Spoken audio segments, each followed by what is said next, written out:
Are you trying to navigate this crazy thing called life? Well, you're in the right place. Welcome to Unraveling with Rayne. Hey everyone, and welcome to Unraveling with Rayne. This episode is a little bit different than anything that I have done before, and it's something that I have wanted to do, just haven't worked up the courage to do it. So this recording will actually be a reading from a blog post that I had done in November of 2017, and it is called, Are You Adding to Your Family Chains? I had a hard time deciding which blog I was going to read first, but I think that this one will give us a great place to start. So, here we go. Are you adding to your family chains? During one of my very first sessions with my therapist, she had mentioned the idea of breaking family chains in regards to trauma. To be honest, this idea just kind of sat in my head for several years, collecting dust. Sure, it made sense, and I assumed that she was speaking truth. However, I missed the importance of what she was trying to tell me. Looking back, I think I might have been able to give myself a pass on my ignorance in dismissing this idea, if it had only been mentioned during that single session. Through my therapy journey, the concept of breaking negative family chains had come up several times. No, not several times, but probably close to a few hundred times, and yet it just kept flying right under my radar. After some reflection, I realized that subconsciously I didn't want to acknowledge it because that meant I had further work to do that I really didn't want to do. So, now I'm going to start trudging down this fickle road of breaking those family chains, and this is what I've learned so far. Initiating this journey meant that I had to take a good long look at my family and its trauma. Boy, was that fun. Not. Honestly, I didn't know where to begin. I was overwhelmed with just thinking about my own direct trauma, let alone my family's. So, in a very Rayne-like fashion, I decided to pick a spot and go from there. I quickly learned that assessing trauma is difficult when you aren't able to identify what trauma is.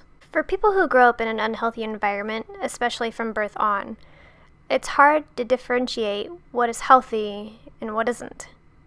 Gaining this ability took a long time to acquire, and as my mental space began to heal, trauma became easier to spot. Notice I said it became easier to spot, not easier to process. Keep that in mind if you're on this journey as well. Before I can further explain my journey, I have to note that the next step was very challenging to write about. Knowing that parts of the story aren't mine to tell, I've decided to give you the Reader's Digest version. As the story of my family trauma unfolded, it was much easier to get caught up in the anger phase of processing how it impacted me. This is a tough emotion to work through, especially if you're trying to come to a place of peace. So, to make an incredibly long story short, my family's history is riddled with physical, mental, emotional, sexual, and substance abuse, infidelity, and deception for many generations back. That's one heck of a list if you ask me. At first, all this information was terrifying. How could so many people continue to inflict trauma on the next generation? I'll tell you how. No one took the time to heal from it properly, took the necessary steps to change their behavior, or communicate with their children productively so that they may not make the same harmful choices. It pains me to see so many people caught in this trap, weighed down by these chains of family trauma. Now, I thought facing all of the ugly truths in my family was going to be the hardest part. Like always, I was wrong. The hard part now is being that person who strives to break those chains so that they can't affect my children and hopefully my siblings' children. I'm fully aware that I can't do this 100%. That being said, I'm ready to work to the day I take my last breath to break as many of these chains as I can. Are you ready for another hard pill to swallow? I've learned that I can't force my loved ones to change with me. This means that I can only allow my connection to them be so strong.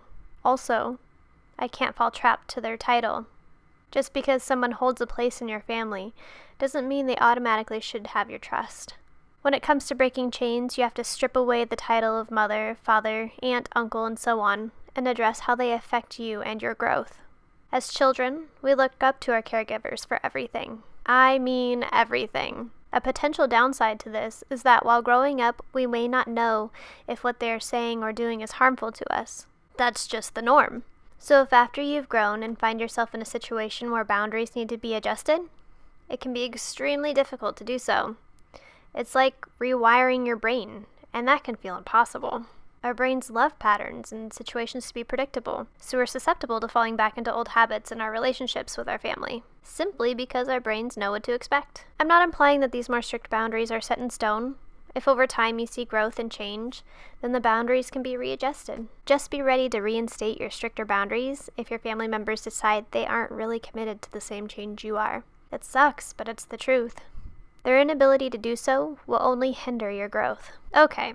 Now we can move away from the eye of the storm for a bit, i.e., discussing our families specifically. Acknowledging that we are the only ones who can break the chains of trauma for future generations is so much more important than just trying to protect the well-being of our own children.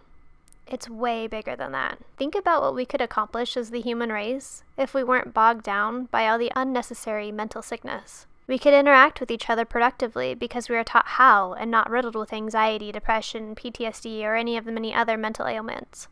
So while you're in the trenches of this process and it becomes daunting, just remember the bigger impact you're making. I say we work towards a far-reaching mental detox. The only way we can accomplish this is if each of us takes stock of our own mental well-being and break as many of our own chains as humanly possible. Thank you all so much for listening.